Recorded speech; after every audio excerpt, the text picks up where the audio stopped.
Hello, my dear students. Good morning, all of you.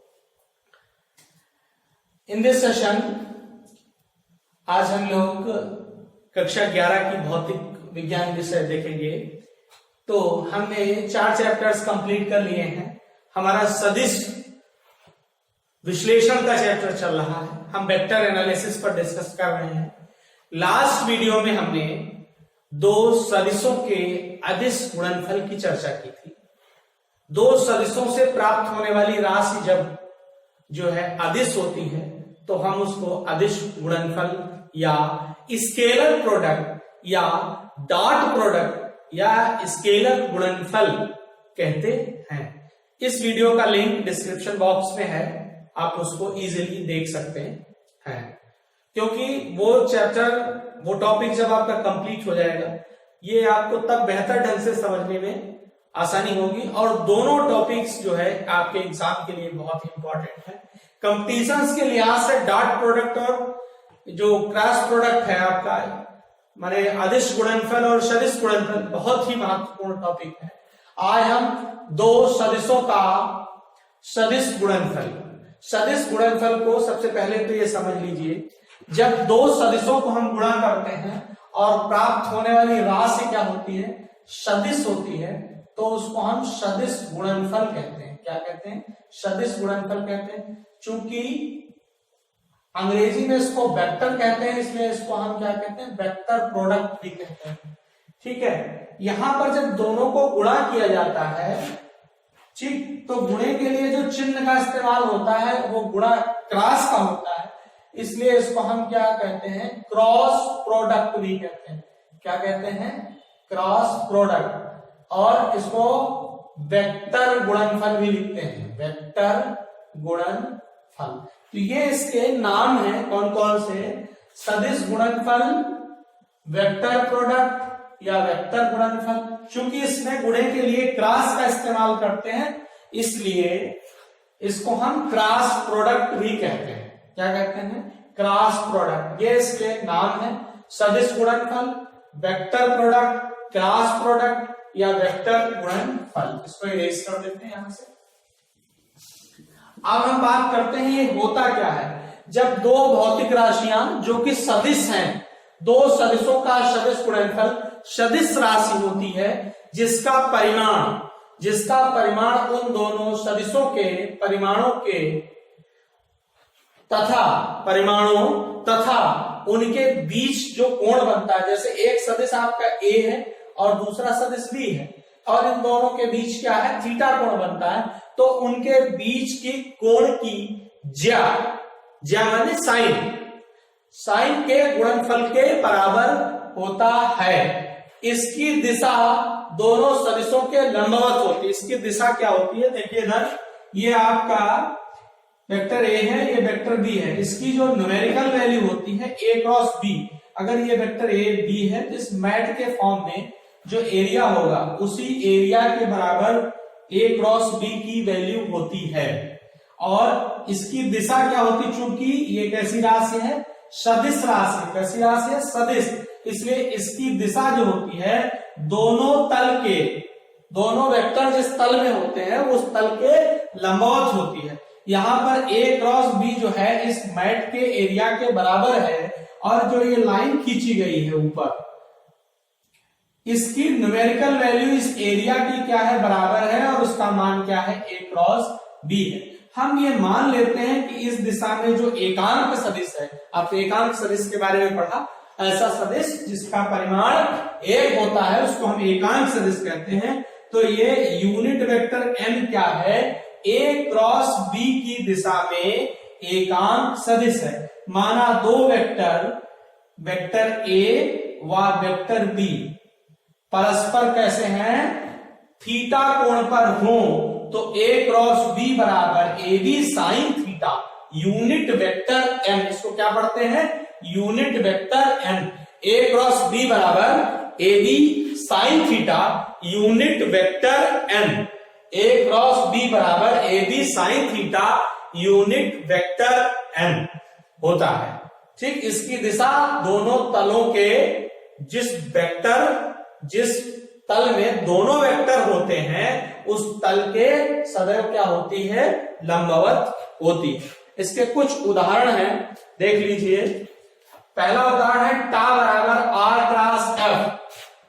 टा बराबर, टा भी सदिश है, आर भी सदिश है और एफ भी क्या है, सदिश। अब इनके क्या क्या मान है इसको समझ लीजिए। टा क्या होता है, बल आघूर्ण होता है। क्या होता है, बल आघूर्ण। इसका मतलब बल आघूर्ण क्या हो गया, आपकी सदिश राशि याद करने का तरीका।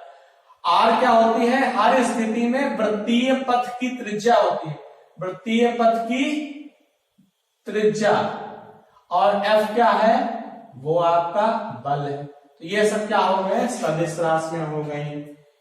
और ये सदिश राशि का उदाहरण हो गया टा बराबर आर क्रॉस एफ, या टा बराबर एफ क्रॉस आर भी होता है। इसमें एक वामावर्त बलागुण होता है, एक दक्षिणावर्त बलागुण होता है जो आपके सिलेबस से ऊपर का है, ठीक है। इसको भी कभी वामावर्त बलागुण और दक्षिणावर्त बलागुण की भी किसी वीडियो में अलग से चर्चा करेंगे। ये भी बहुत महत्वपूर्ण टॉपिक है कंपटीशन के लिहाज से।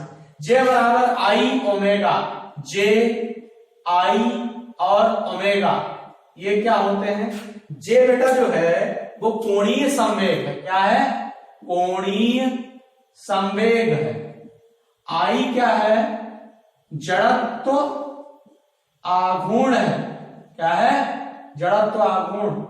और ओमेगा क्या है, कोणीय वेग है। इस तरीके से आपको याद करना है। और अगला जो है आपका जे बराबर, ये जो जे बराबर आई ओमेगा का हो गया, बी बराबर आर इंटू ओमेगा बी। ये जो बी है स्मॉल बी है, आर और ओमेगा, इनकी चर्चा करते हैं भाई। क्या है, बी जो है आपका, ये बी है, बी रेखीय वेग है, आर फिर वृत्तीय पथ की त्रिज्या है, और ओमेगा कोणीय वेग। ओमेगा क्या है, कोणीय वेग है। अगले उदाहरण में ये सब बहुत ही महत्वपूर्ण आपके उदाहरण हैं, इन पर न्यूमेरिकल आपके पूछे जाते हैं। अगला ए बराबर आर क्रॉस, अब चर्चा करते हैं ए क्या है, आर क्या है, अल्फा क्या है। देखिए बेटा ए जो है, ये सारे पद आपने विमाओं में पढ़े हैं। ए क्या है, रेखीय त्वरण है।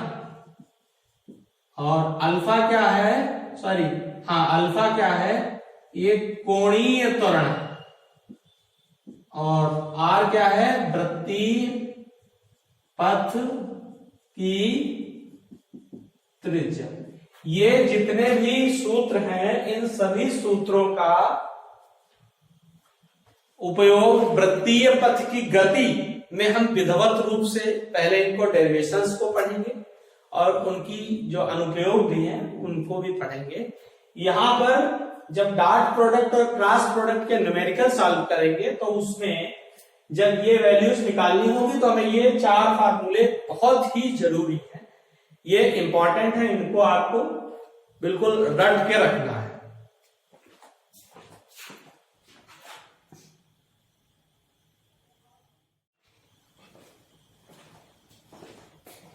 हमने सदिश गुणनफल पढ़ लिया और सदिश गुणनफल के उदाहरण, चार उदाहरण हमने पढ़े। पहला जो है टा बराबर आर क्रॉस एफ होता है, जे बराबर आर क्रॉस, जे बराबर आई ओमेगा होता है, आर आई क्रॉस ओमेगा होता है।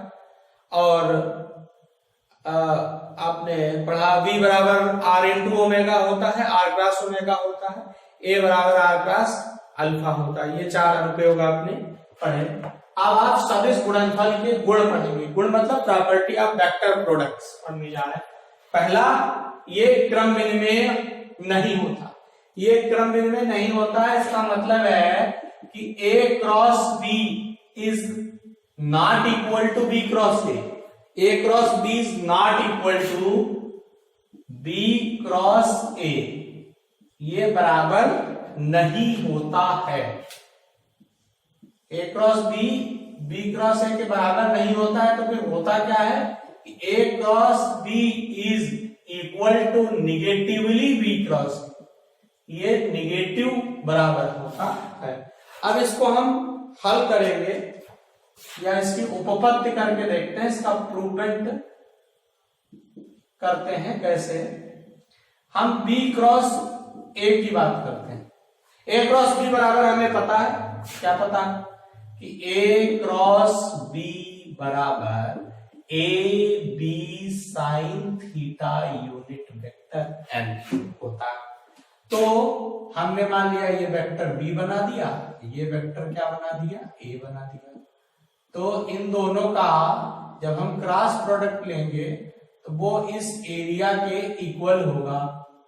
कवर्ड एरिया जो ये बन रहा है इक्वल होगा। इसका डायरेक्शन क्या होगा, इस पर इस तरीके से परपेंडिकुलरली ए क्रॉस बी का डायरेक्शन ये होगा, ये यूनिट वेक्टर एन होगा। तो जब हम बात करेंगे ए क्रॉस बी की तो एंगल जो है अंदर होगा, ए से बी की ओर होगा। और जब हम बात करेंगे बी क्रॉस ए की तो एंगल क्या होगा, बी से ए की तरफ हो जाएगा। तो जब ए क्रॉस बी बराबर ये हो गया और बात करेंगे बी क्रॉस ए की तो B cross A is equals to B A sine 360 minus theta unit vector N. ये वाला आपका यूनिट वेक्टर यहां बना दें।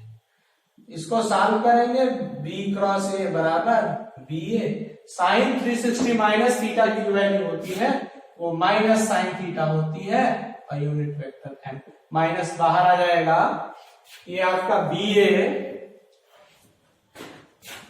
Sign theta unit vector N minus A B sine theta unit vector N minus A cross B, ये A cross B की value, तो B cross A. तो क्या हो गया, A cross B is negatively equal to B cross ए।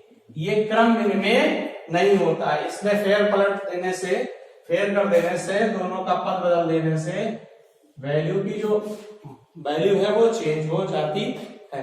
अगला जो है ये वितरित होता है।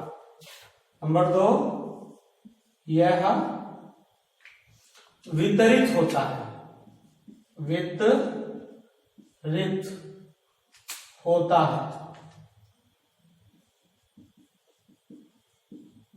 वितरित होने का मतलब है कि दो वेक्टर्स हैं, उनको ऐड किया जाए और एक से बी और सी को ऐड करके ए के साथ उसका क्रॉस प्रोडक्ट लिया जाए तो उसकी जो वैल्यू है वो ए क्रॉस बी और प्लस ए क्रॉस सी के बराबर होती है। इसको हम कहते हैं वितरित होना। या ए प्लस बी, दो वेक्टर्स को सम लेकर के फिर तीसरे के साथ उसका क्रॉस प्रोडक्ट लिया जाए तो ये भी जैसे अलजेब्रिक मल्टीप्लिकेशन होता है वैसे ही ये भी पद हो जाता है। बस ऑर्डर का ध्यान रखना, पहले ए का सी से करेंगे फिर बी का सी से। तो ये क्या हो गया, वितरित होता है।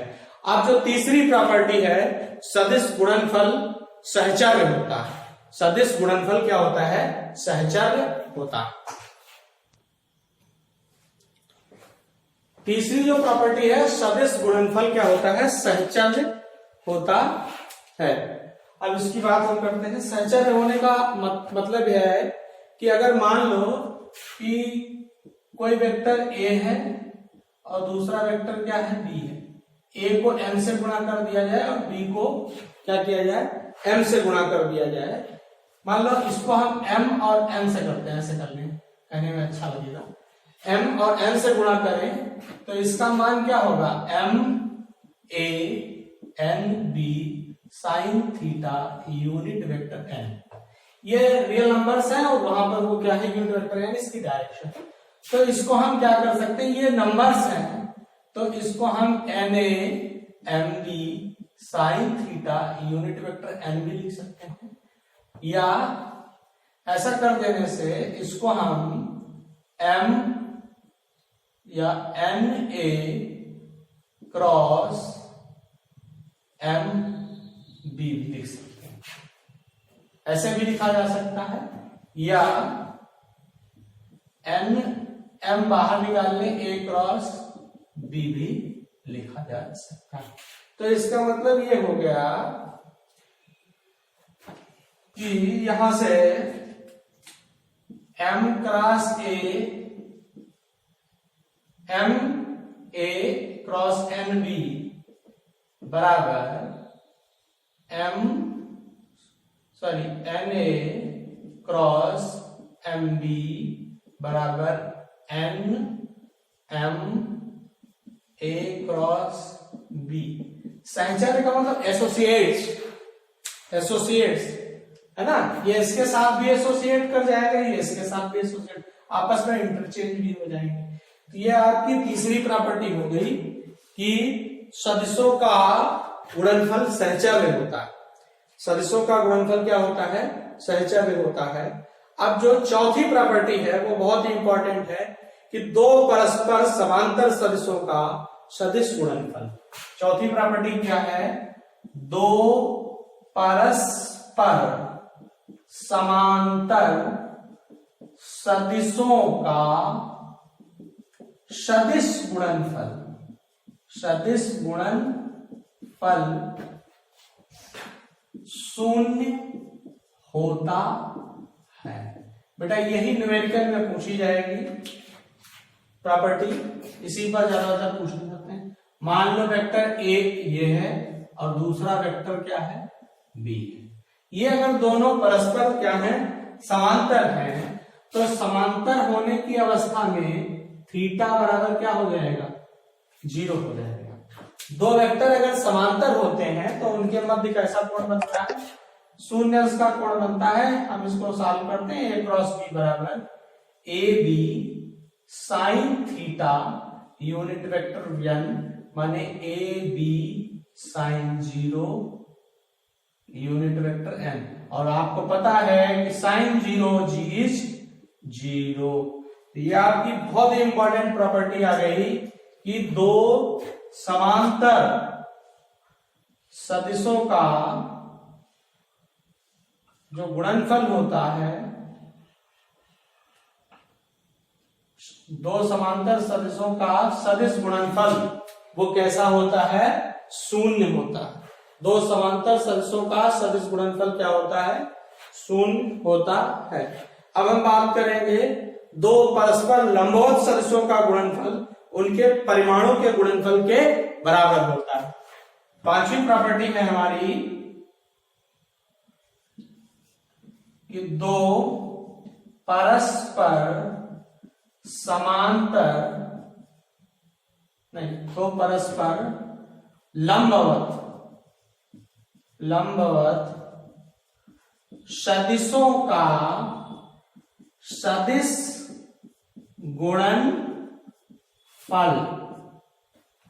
गुणनफल उनके परिमाणों के गुणनफल के बराबर होता है। परिमाणों के क्या होता है? ये पुरानी बात है कि गुणनफल के क्या होता है? बराबर होता है। इसको समझिए, मान लिया ये वेक्टर ए है और दूसरा वेक्टर क्या है? बी है। ये अगर दोनों परस्पर लंबवत हैं तो थीटा का मान क्या होगा? 90 अंश होगा। और बेटा जब थीटा 90 होगा तो A cross B is equal to क्या हो जाएगा? A B sine theta unit vector N या A B sine 90 unit vector N.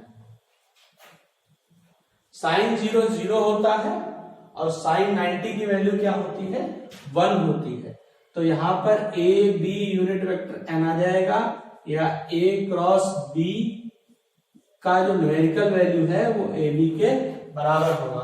दो परस्पर लंबवत सदिशों का सदिश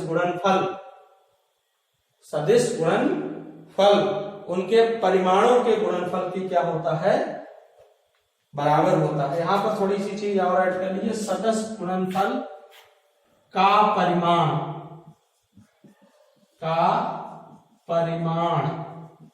उनके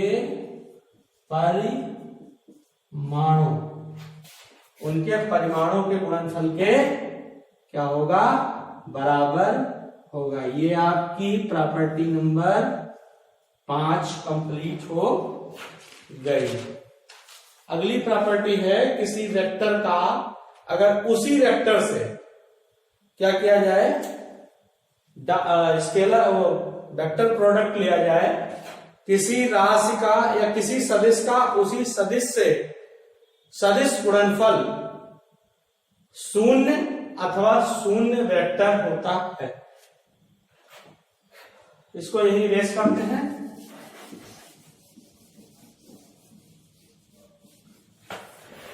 प्रॉपर्टी नंबर 6,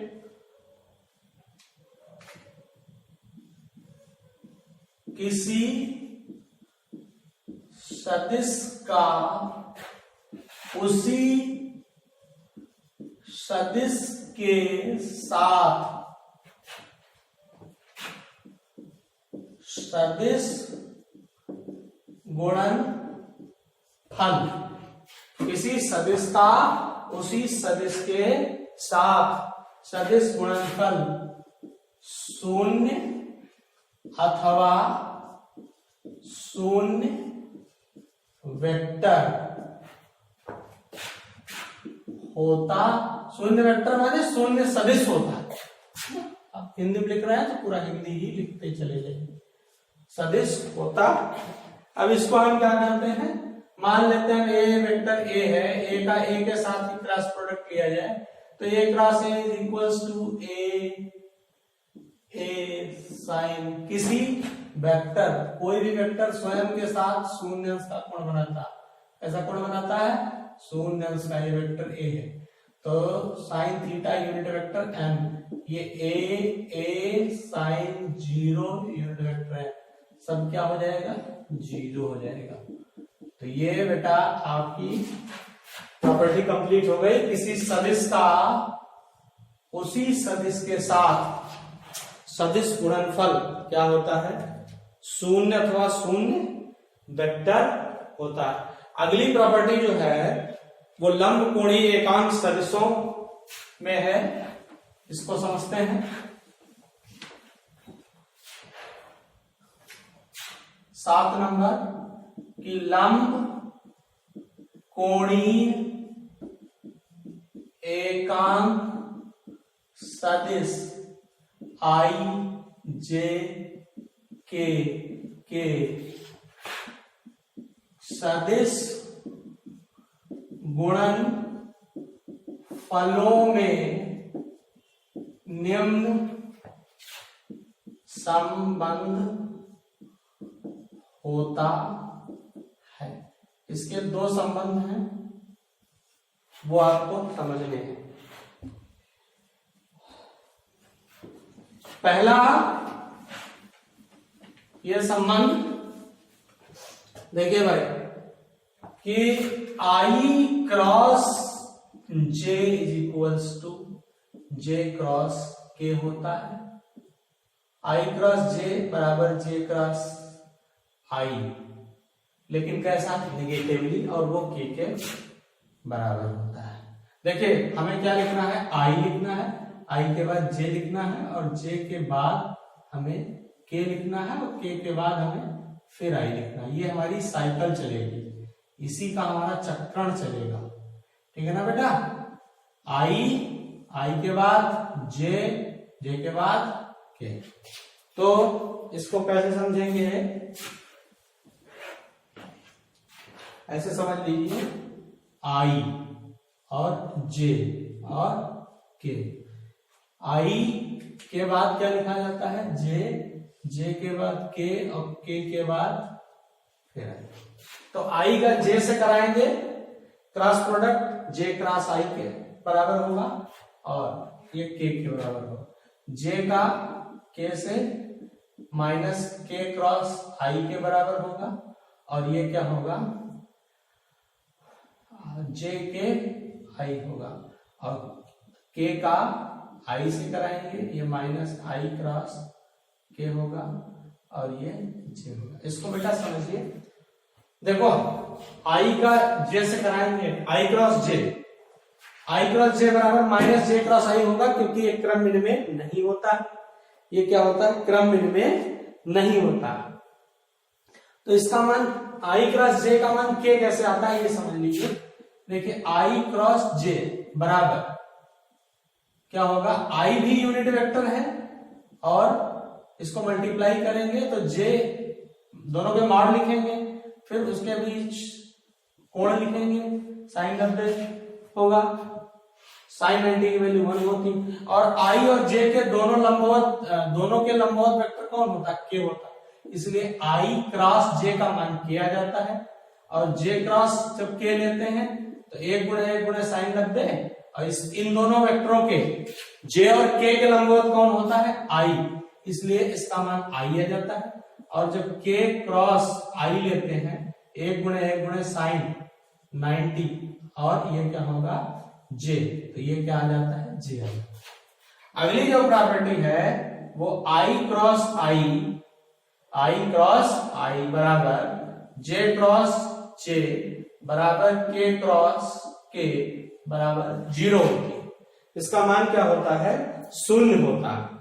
कैसे होता है बेटा देख लीजिए, आई क्रॉस आई बराबर 1 गुणे 1 हो जाएगा, क्योंकि आई का परिमाण भी 1 होता है, और आई का दूसरी आई का वो तो एक ही है, परिमाण 1 होगा, और साइन 0, और कोई भी वेक्टर स्वयं के साथ 0 इसका गुण बनाता है। अब आई का आई के साथ देंगे तो इन दोनों के जो वेक्टर आई है इसके लंबवत जो है वो जे वेक्टर भी हो सकता है, और क्या हो सकता है, के। तो आप लिख जे और के दोनों हो सकते हैं, लेकिन चूंकि साइन 0 का मान क्या हो जाए, यहाँ 0 हो जाएगा। इस तरीके से बेटा आई क्रॉस आई 0 हो जाता है, जे क्रॉस जे भी 0 हो जाता है, और के क्रॉस के का मान भी क्या होता है, 0 हो जाता है। अगली प्रॉपर्टी जो है इसकी, दो सदिशों का सदिश गुणनफल, उनके संगत घटक x, y और z जो होते हैं उनके संगत घटकों के पदों में हम सारणिक के पद में व्यक्त कर सकते हैं। माने दो सदिशों का सदिश गुणनफल उनके संगत घटकों x, y, z के पदों में सारणिक के रूप में व्यक्त किया जा सकता है। इसे हमें पढ़ना है।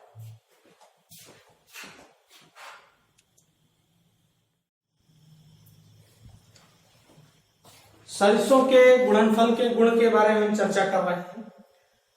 जो ये लास्ट प्रॉपर्टी है 8 नंबर, दो सदिशों का सदिश गुणनफल उनके संगत x, y, z के घटकों के पदों में सारणिक के रूप में व्यक्त किया जा सकता है। सारणिक क्या होती है, अंग्रेजी में इसको डिटरमिनेंट कहते हैं, ये मैथ्स में आप लोग पढ़ेंगे इसको डिटरमिनेंट को। तो सारणिक को कैसे सॉल्व किया जाता है, कैसे हल किया जाता है, सारणिक होती क्या है, उसके बारे में हम चर्चा कर रही है। तो ए और जो बी है वेक्टर, इनसे सारणिक कैसे बनती है वो देख लीजिए। इसका मतलब ये है कि अगर इसका क्रॉस प्रोडक्ट लेंगे, माने ए क्रॉस बी लेंगे, तो उसको आप सारणिक के रूप में व्यक्त कर सकते हैं। ये दो डंडे ऐसे खींचे जाते हैं और इनसे सारणिक बनाई जाती है। कैसे होती है सारणिक, देखिए सबसे पहले ऊपर क्या लिखते हैं, एकांक सदिश लिखते हैं, आई लिखते हैं, जे लिखते हैं और के लिखते हैं, आई जे के लिखते हैं। जे का जो साइन होता है यहां पर समझने के लिए वो हमेशा माइनस का होता है। उसके बाद ए क्रॉस बी लिखेंगे तो A X, A Y, A Z लिखेंगे, और B X, B Y, B Z लिखेंगे। ये क्या हो गया, क्रॉस प्रोडक्ट को सारणिक के रूप में व्यक्त किया जा सकता है। जे का साइन क्या होता है, ऋणात्मक होता है। ये कैसे बनता है उसको आप समझना है, आपको समझना है। देखिए सबसे पहले ए क्रॉस बी बराबर हम जब लिखते हैं तो वेक्टर लिख लें, ए X I, A Y J plus A Z K, ये वेक्टर ए हो गए। क्रॉस का साइन लगाते हैं, ए एक्स, सॉरी अब वेक्टर बी है, वेक्टर बी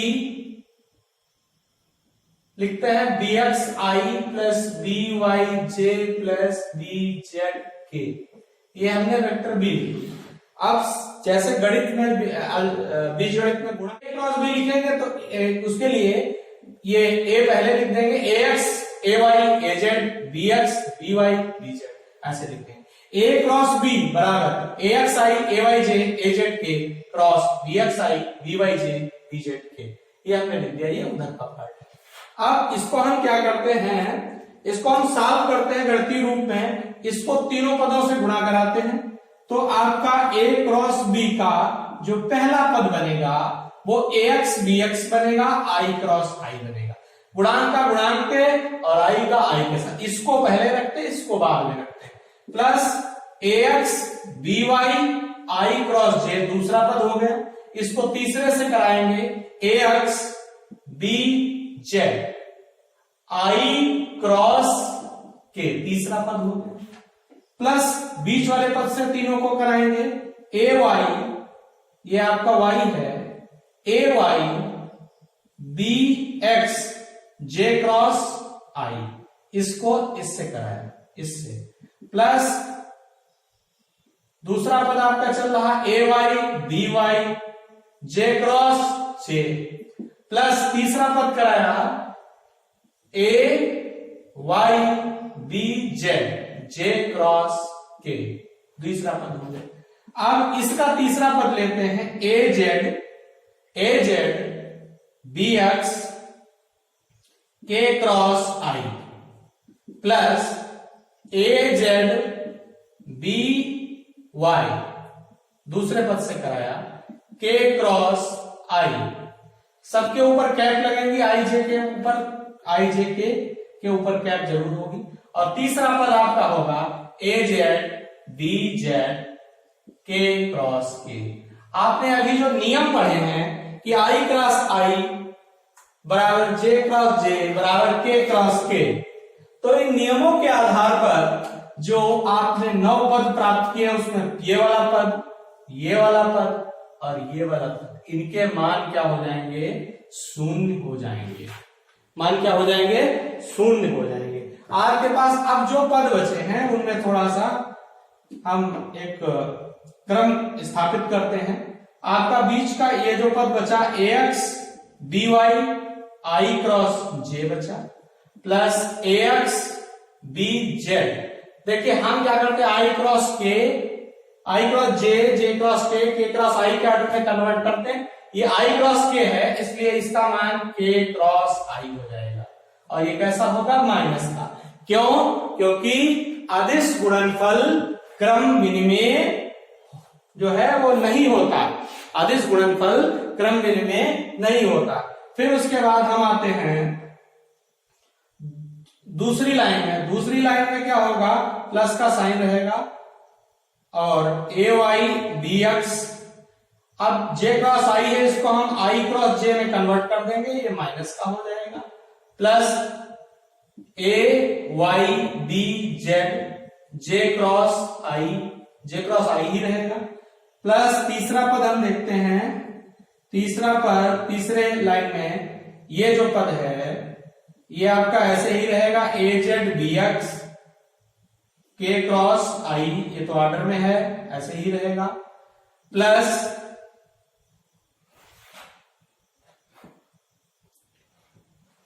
ये के क्रॉस जे होगा, प्लस जो ये पद है ए जेड बी वाई के क्रॉस जे में कन्वर्ट हो जाएगा, माइनस का। अब हम क्या करेंगे, इन पदों को चेंज करेंगे। देखिए बेटा, ए एक्स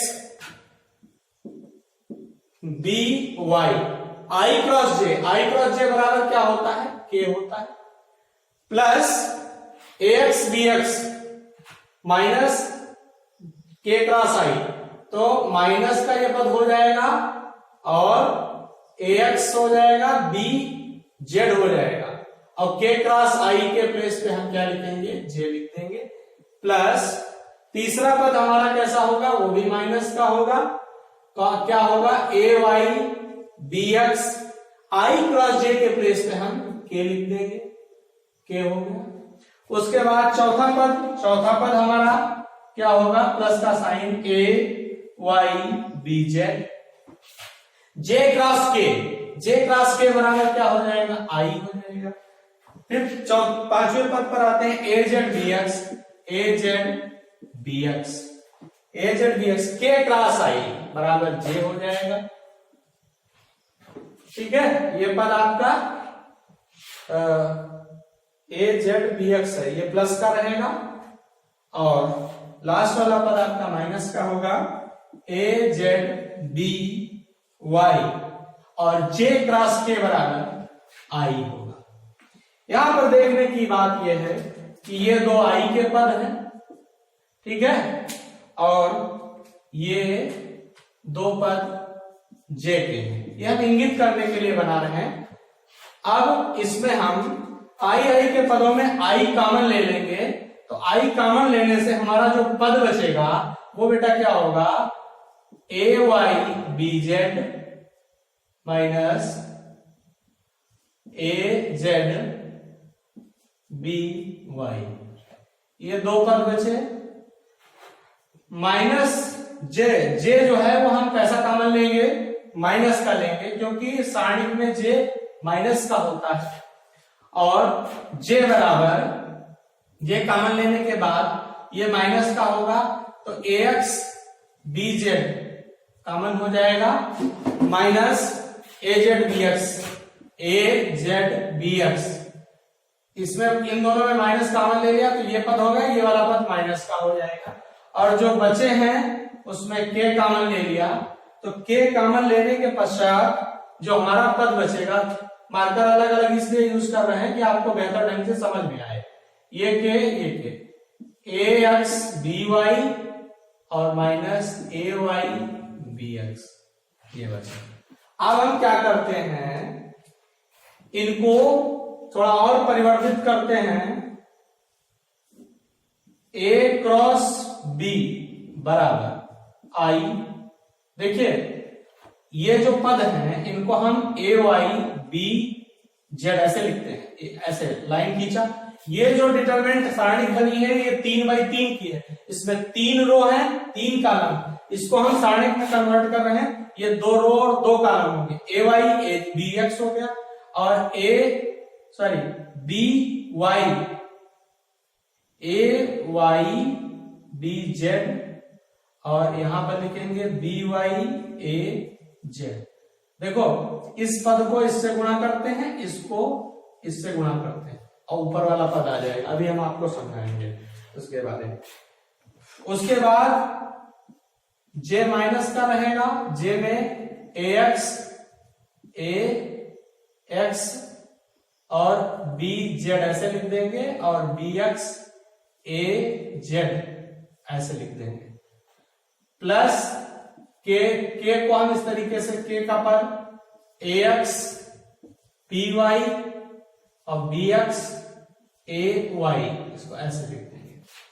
फिर ए क्रॉस बी बराबर, अभी ये सारणिक में कन्वर्ट हो रही है 3x3 के में, ए क्रॉस बी बराबर क्या होता है, आई जे और के तीनों लिख देंगे, जे का साइन माइनस का है इसलिए ऐसे सिंबल बना देंगे, और ए X A Y A Z और बी एक्स बी वाई और बी जेड में ये कन्वर्ट होता है। अब आपको हम बताते हैं कि जो डायरेक्ट क्वेश्चंस होते हैं वो क्वेश्चंस में क्या होता है कि आपके क्वेश्चंस में ये लिख करके फिर इसको सॉल्व करना होगा। इधर से प्रूवमेंट इधर से चलेगा, क्वेश्चन इधर से चलेंगे। अब जैसे इससे ये स्टेप कैसे आता है, हम अपने उसको सारणी में व्यक्त करते आई जे के लिखते हैं, ये कॉलम हो गए तीनों और ये रोज हो गई। हम क्या करते हैं, वैल्यू लिखने के बाद सारणी के अकॉर्डिंग ओपन करते हैं। ओपन करने में जब हम आई के अकॉर्डिंग ओपन करते हैं तो आई की रो और आई के कॉलम को छुपा देते हैं। देखिए इतना छुपाने के बाद केवल पहला ही पद तो दिखाई दे रहा है, ए यही तो है, ए वाई ए जेड, सॉरी हाँ यहां पर ए जेड यहां पर होगा और बी नीचे हो, ये AZ और BY ऐसे लिखेंगे, ठीक है। तो ये आपका पहला पद दिखाई दे गया। जे की रो और जे का कॉलम छुपाएंगे तो AX AY, ए वाले पद ऊपर लिखेंगे, ठीक है।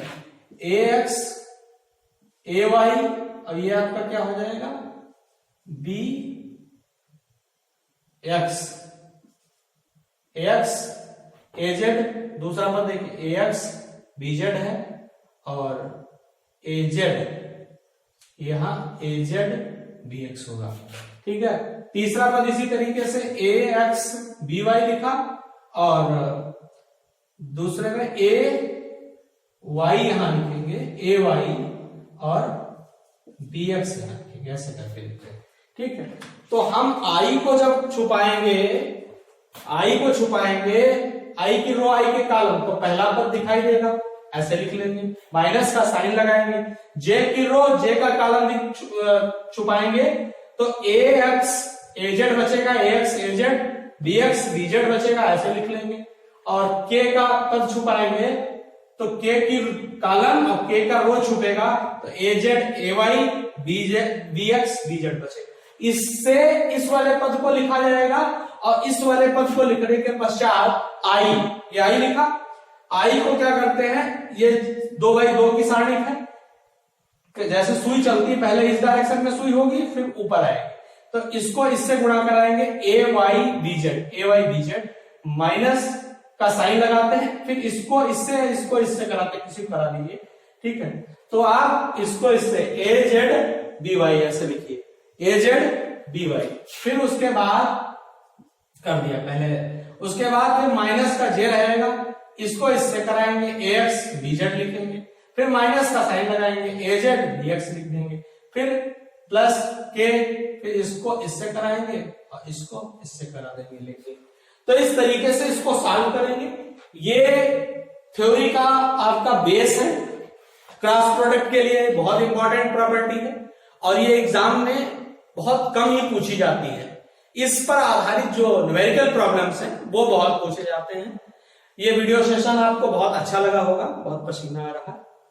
ये वीडियो सेशन आपको अच्छा लगा होगा, वीडियो को लाइक कीजिए, शेयर कीजिए, जिससे कि अधिक से अधिक बच्चों को इसका लाभ मिल सके। हमारे YouTube चैनल लक्ष्य ट्यूटोरियल्स को सब्सक्राइब कीजिए, हम आपको इसी तरीके से NCERT बेस्ड वीडियोस देते हैं।